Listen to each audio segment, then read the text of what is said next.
What I've been asked to do is to introduce myself.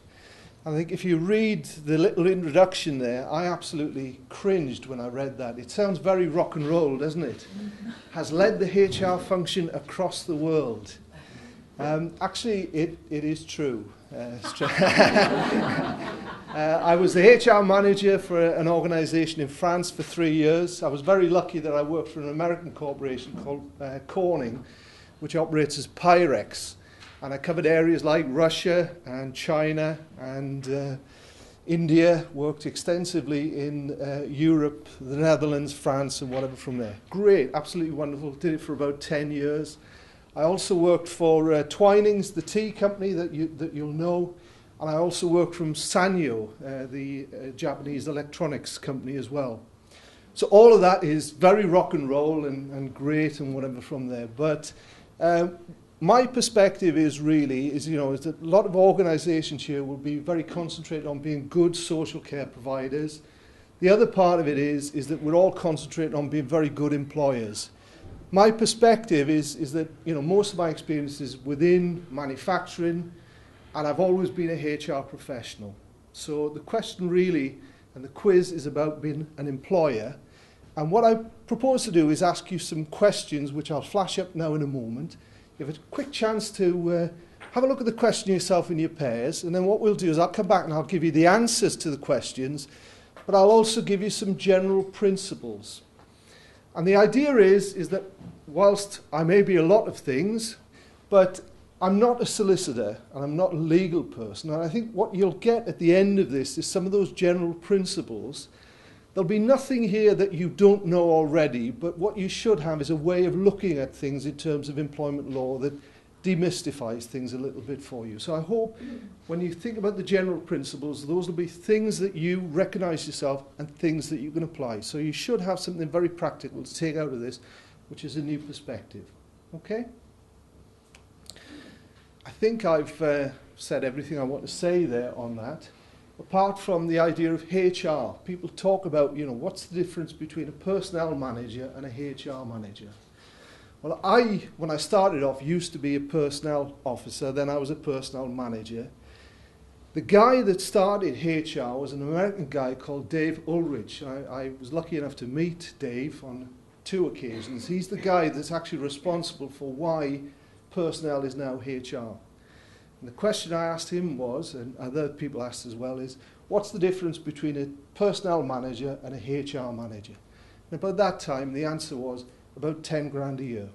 So as far as I'm concerned, I'm very happy to be a HR manager. Right, let's go to the first question, and this will set the scene for us. The first question is a verbal offer of employment binding? So some people are saying no, some people are saying yes. Let's have a look at the answer. Right. So the answer is yes, if the circumstances of the verbal offer could be relied upon by the person to whom the offer was made. No, if the offer was made in circumstances where it was unreasonable to believe that the person making the offer was not properly authorised to do so. So the answer is yes and no. Let's have a look at that now, first of all, okay? Let's have a look at the situation there. Came in one Monday morning, sitting at my desk, I got a phone call from the security man. Mr. Townsend, we've got a young lady down at the security gatehouse. She's ready to start work. Can you come down and collect her? So I thought, I don't know anything about this. Went down, there was a young lady there. She said, I was out in a nightclub on Saturday night and I met Mr. Hashimoto. And he said, if you come down to the factory on Monday morning, you could start work. So that was a verbal offer. Is that binding? No, because the circumstances couldn't be relied upon by the offer to was made. How many people have been offered jobs in nightclubs, I wonder? Not those sort of jobs. If the person is actually drunk, would you rely on that? Being a gentleman, I went to see Mr. Hashimoto, and he denied all knowledge of it. So there you are. Okay, so that's a situation in which a verbal offer can't be relied upon. In another circumstance, I know somebody who was invited in for an interview with the HR manager by a large organisation and was told, we desperately need somebody to start. And this person, on the basis of that, said, yes, I can help you out. I'll be able to start on Monday. And what they did was they went and they resigned, went back to their own employer, resigned immediately, turned up on the Monday morning, went into the HR manager and said, right, here I am, I'm ready to start. The HR manager said, oh, I've been chatting to our chief executive. We've got an employment freeze on. I'm sorry, I can't offer you the job. They said, but you've offered me the job, I've resigned. Oh, but there was nothing in writing. Now, is that something that that person could rely upon? Yes, yes. So the situation there is all offers have a verbal element. Okay? But it must be backed up in writing. But it is possible in the circumstances I've just described there that a verbal offer could be binding. Now, the answer on that one actually is what the employer is liable to is to give the person notice on that. So in actual fact, if you've made a verbal offer and the person in good faith has accepted it, they could be entitled to be paid notice on that contract of employment. The general principle on this is, okay, is that, you know, very often we think, oh, there's a black and white, there's a yes or no answer. But the circumstances will determine what the right answer is. And do you know where you'll find out ultimately where the right answer is? It's in an employment tribunal. Because if you can't sort these things out yourself, an employment tribunal will sort it out for you.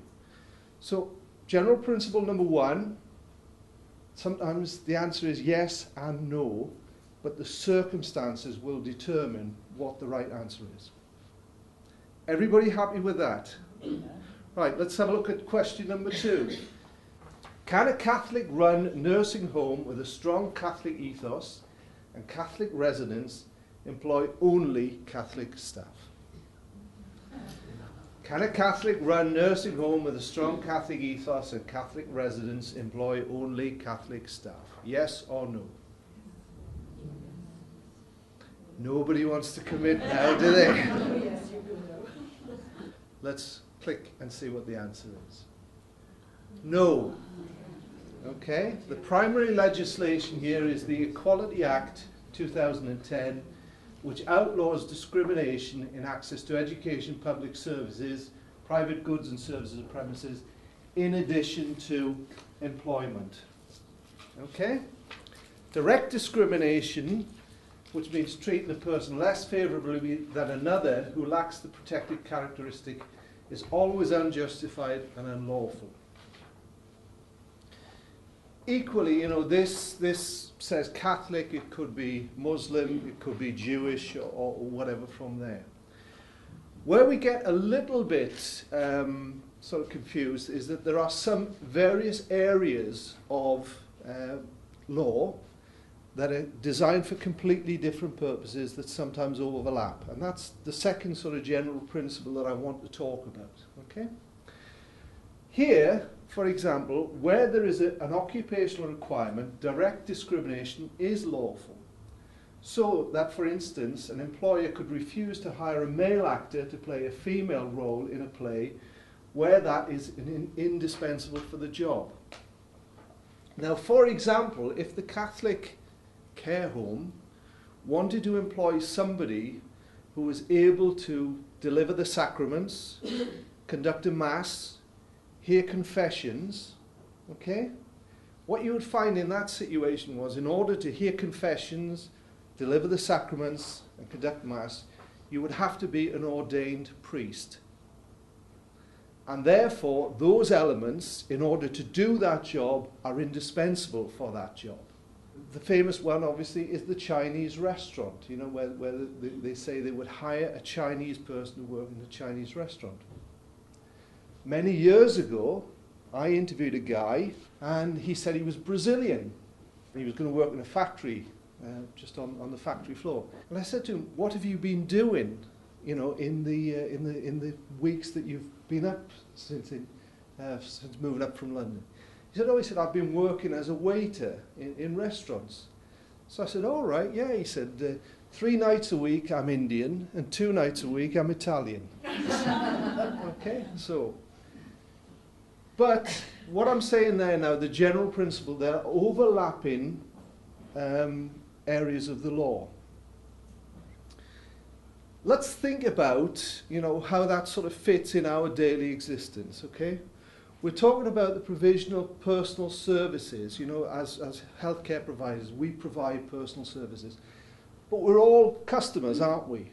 We all buy personal services ourselves. All looking puzzled. How many of you have had your hair cut in the last 3 months? Okay? I had my hair cut, you'd be pleased to know, about a week ago. Do I employ the hairdresser or the barber who cuts my hair? Am I their employer? No. So I just pay for the service, don't I, that cuts my hair. When I go to get my hair cut, I have a choice. I live just quite near the Metro Centre in a small village. I can go to the Metro Centre and I can pay £15 to get my hair cut. I can stay in the village and I can go and speak to a guy called Steve, who charges £5.50 to cut my hair. Or just along the road, there's somebody called Karen, who will charge me £8.50 to cut my hair. Now, if you look at my hair, although I've got plenty of it, if you put clippers on it, it doesn't matter whether you pay £15 for it or £5, it looks the same. So as far as I'm concerned, okay, you would look at that and say, I'm making a decision about who I buy the services from, and it's based on the amount of money that I'm prepared to pay to have my hair cut. I'm not employing the person, I'm just buying the service. So that area of law is around consumer freedom, okay? If I want to go onto the high street and I want to pay the money that I'm prepared to pay, then I have protections as a consumer. The big thing at the moment, for example, is that we're all buying gas, aren't we? And what they're saying is that the big gas companies are all acting together and acting as a cartel. They're fixing the price. I have laws that protect me as a consumer against price fixing in that way. So, as a consumer, I have a set of consumer protection law which is quite different from the type of law that employers are obligated to. Now, where that sort of starts to get a little bit concerning is that my decision as to who cuts my hair, could be based on the fact that I'm deciding to spend £5.50 instead of £15. Other people would equally decide that something about a £15 haircut is something that they really want and that they'll spend their money in that way. My decision might be actually based on the idea that when I go and get my hair cut, I can go and speak to Steve, who plays rugby and has got posters of boxing and football on his walls. And actually, when I go and get my hair cut, talking about rugby and catching up in that sort of thing is something that I want to do. If I go along the road to Karen here, all Karen wants to do is talk about my holidays and about my wife and kids. And I really don't want to talk about that sort of stuff. And what I'm doing is I'm choosing to go and get my hair cut by a man. Because that's what I want.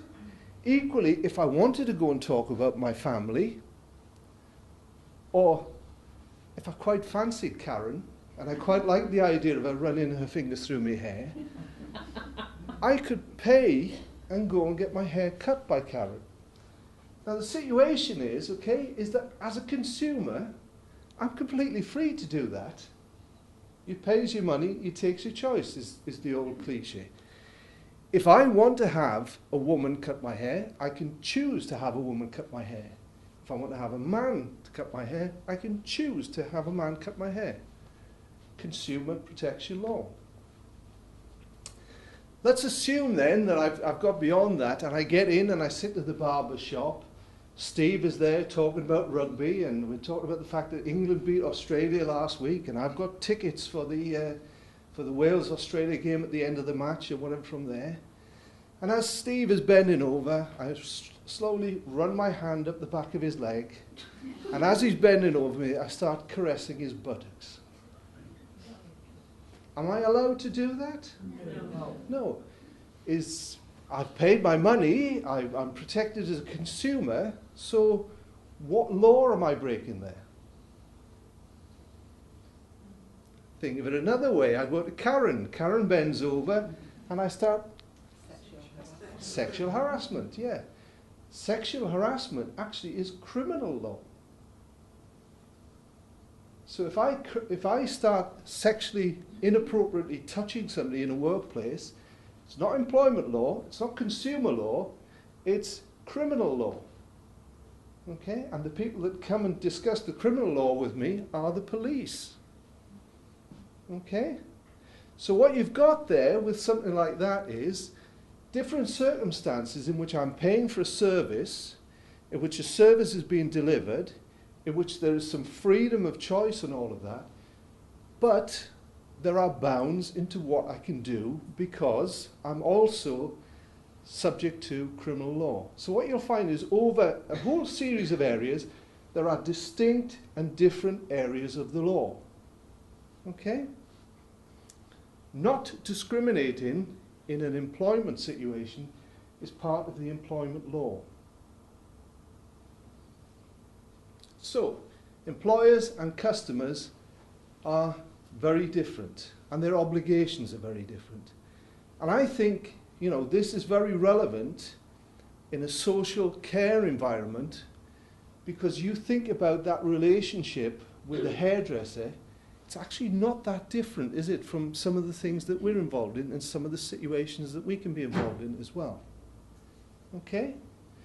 If Steve actually, when I'm getting my hair down, dips into my pocket, takes my wallet out and steals money from me, that's a criminal sort of situation as well, isn't it? So we all know that, don't we? There's nothing I've said to you there that you don't recognize, but it's important as a general principle that we categorize the different types of law that we encounter on a day-to-day basis. Completely different area. From how many weeks absent is it possible to end a person's employment for length of time off work sick? How many weeks off before I can sack a person?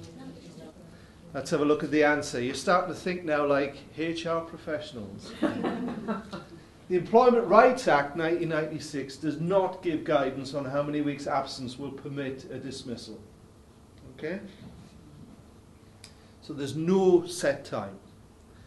It's automatically unfair for an employer to dismiss an employee regardless of length of service for a reason related to discrimination protected by the Equality Act 2010. So if a person can show basically that they are disabled, or in this instance pregnant, and that's the reason for the dismissal, then that's automatically unfair.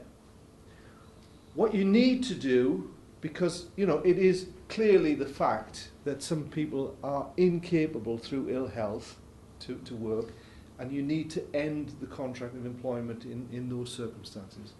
What you need to do, get a professional opinion of when they expect to return to work.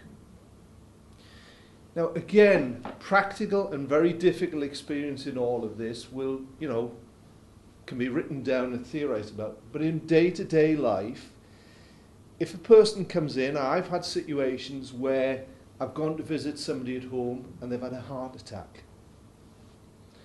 And they say, I think I'll be back to work in 6 months. And the person's partner is sitting there saying, going back to work is the light at the end of the tunnel for that person. Okay, 6 months, and I could say, look, I'm sorry, I'm going to bring the curtain down, you know, that's it. Switch the light out. That will be seen as totally unreasonable, wouldn't it? Okay? If a person is saying, you know, I've got a finite condition and there's an expectation of a return to work at a particular point, there is an expectation for you as an employer, if it's reasonable, that you make arrangements to facilitate that return to work. If the person says, I have no clear idea of when I'm going to be able to return to work, that's the type of circumstances in which you can say, okay, now's the time to be terminating the employment. But it doesn't depend how long they've been off. It depends on when they are likely to be coming back to work. Let's have a look at the next one. Do employers have a legal obligation to employ a representative workforce? Now, what I thought by that one was, do we have to employ a certain number of males, a certain number of females, a certain number of young people, a certain number of older people, a certain number of people who are straight, a certain number of people who are gay, a certain number of people who are black, a certain number of people who are white?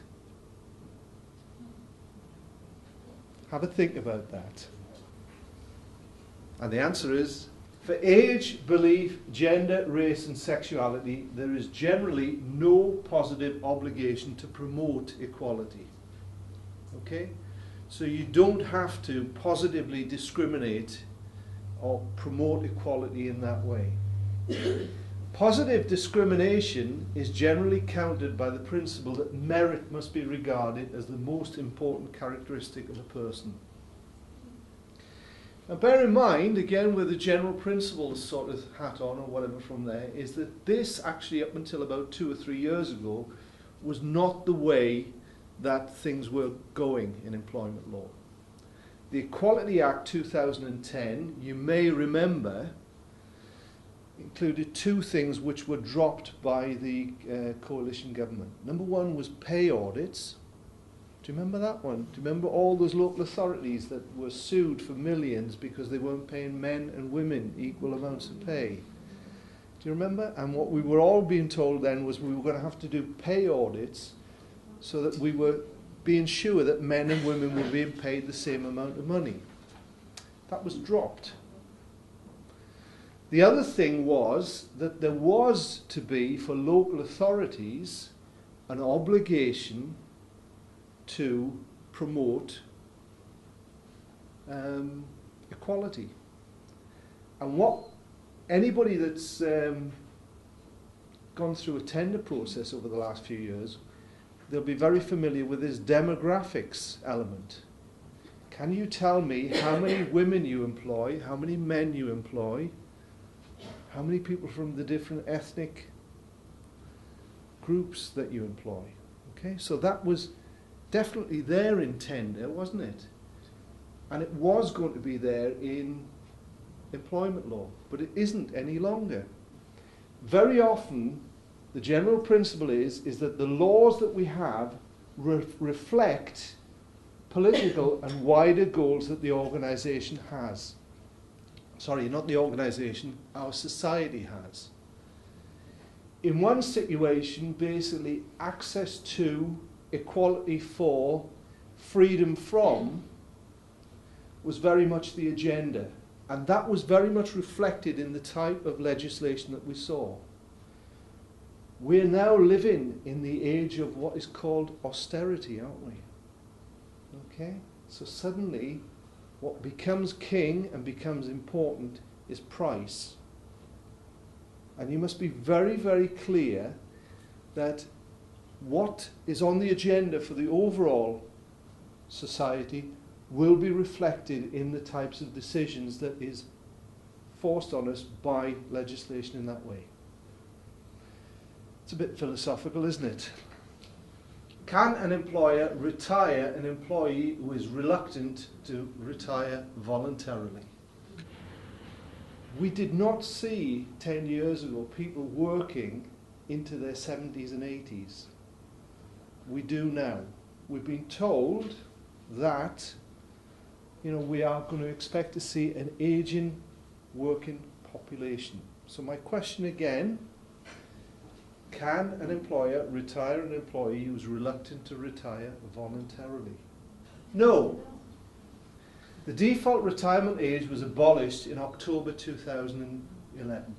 The Equality Act 2010 limits the basis of discrimination to those characteristics defined in the Act, and one of those is age.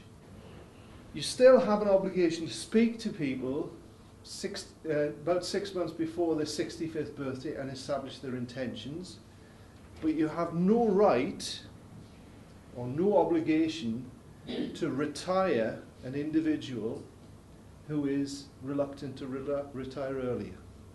And I think we can all, particularly when we see this person, we're all very guilty of looking at age from one perspective and one perspective only. When the age discrimination legislation was being introduced, about 6 months before, they did a survey, an extensive survey of people at work, and they said, who feels that they're being discriminated against at work on the basis of age? And very surprisingly, to me at least, I don't know about anybody else, the age group that felt that they were being discriminated at work more than anybody else were the people that were under 25. Yeah. We think that's the face of age discrimination. Let me tell you, when you're in a situation and you're interviewing and you're looking for a supervisor role, and the answer that comes back to you is, well, look, there is no way that a 22-year-old girl is going to be able to manage a group of 40-year-old women. Okay? That is age discrimination, and that is as big a problem. And people talk about political correctness. A 22-year-old girl cannot manage 40-year-old women. Okay? It's this whole perception that we have. And that's the general principle. Don't look at things in terms of equality. Equality is two, and it implies two parts. So don't think about age discrimination as just being about what you think it's about. Because in actual fact, it could be about something else. This is the last one, I promise now. Can a new member of the team sue for discrimination if they're working more weekends than other workers? The picture there is supposed to illustrate the fact that this is what we would all like to be doing at the weekends. And we can't do that, can't we? You know, we've got to work night shift and we've got to work Saturday afternoons or whatever. The answer is no. The Equality Act limits the basis of discrimination to those characteristics defined in the Act: disability, age, gender, sexual orientation. So to be guilty of discrimination, you have to make a decision which is based purely and simply on one of those characteristics. That's what discrimination is. Weekend working is simply a working arrangement. Okay? Weekend working is a working arrangement, and it's sometimes covered in the Statement of Employment Particular. Somebody's already said that, haven't they? Okay? Now, you can set up sometimes working arrangements which, by their impact, are discriminatory. Okay? That a particular working arrangement would work against one group or another group. Okay? A working arrangement, for example, could be around promotions or, you know, length of service, and to have access to an increment based on the fact that you've been continually working in a particular role. You have to work continually for 5 years before you get that. That could be discriminatory for people who go on maternity leave and will have broken service. And that would only apply to women and not men, so that would be indirect discrimination, but that would be discrimination. So you can be aggrieved and you can be unhappy about something, but you're not necessarily discriminated against. And an individual who's unhappy with working arrangements would be best advised to raise a grievance and try and get the matter resolved using an internal procedure. Now again, what the general principle here is, okay, is that people can be very unhappy about a circumstance and they're not being discriminated against. If any of those characteristics start to inform the decision making, that's then when it gets into the laws of discrimination, and that's when people do have the right to sue. Okay? So the language that you use and the basis on which you make the arrangements have to be very carefully thought through. And it's very important, the language that you use on a day-to-day basis and the way in which things are conveyed across to people. And if you use language which is offensive, okay, then that is the, or if you indulge in behavior or gestures which is offensive and then becomes discriminatory, that then would take you into the situation of suing for discrimination. Okay? So let's get into the controversial bit. If you said to that individual, yes, you will work every weekend, you lazy old bitch. Okay? You can see straight away I've moved from a working arrangement straight into discrimination. Okay? And that's our general principle. Be very careful about the way in which you communicate and operate your working arrangements. So the final word. Get advice, talk to people. Okay? Think about the common sense general principles that you've had. Don't get befuddled thinking that this is a completely separate area of life to anything else. Always base your actions on facts. I've always worked with lots of people who have a brilliant power that I don't have, and that is they can read other people's minds. He said this, but what he really meant was that. I know what you're really thinking. Problem is, my wife does. And in all instances, be reasonable. And that's it. Thank you.